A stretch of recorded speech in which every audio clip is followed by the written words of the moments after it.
Welcome, good morning, and thank you for coming. It's a bit like an Athenian discourse, this, but I'll try and keep eye contact as much as I can, but it may involve me kind of looking backwards and forwards. My name is Michael Bichard, by the way, for those who haven't met me, and I used to be chairman of the Design Council.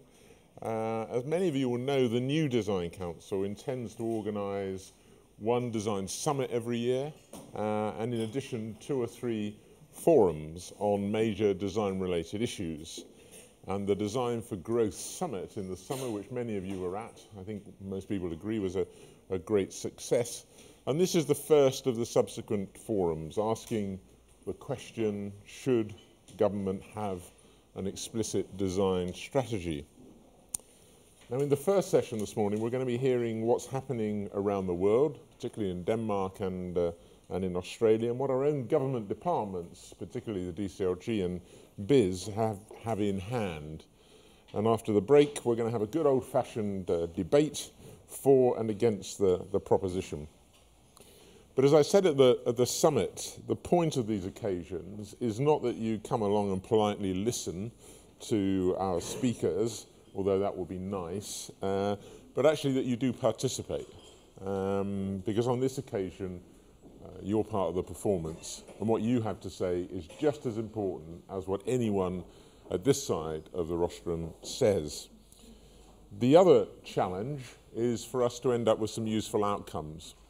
I never like these things when everyone goes away and says that was a nice morning. I think what we want are outcomes. We want to have outcomes that can inform the Design Council, the government, and hopefully influence their future plans.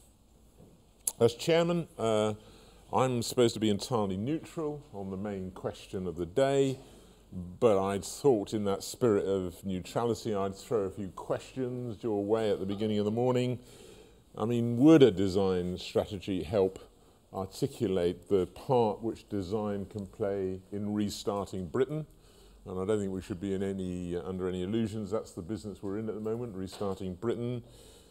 Can we expect all Whitehall departments to take design seriously if the government doesn't have an explicit strategy for design supported at the highest level of government? How do we set priorities and how do we measure progress without an explicit strategy? How do we hold government to account without a published explicit strategy? And what might a design strategy, if we had one, look like? And actually quite important, how might we go about formulating a strategy? Because often it's the process of formulation, as we all know, that's as important as the end product. So as you see, I come to this with an open mind. Laura is here going to persuade us that we actually don't need a design strategy later, and I will doubtless be totally convinced. But I think those are some of the questions we might just touch upon.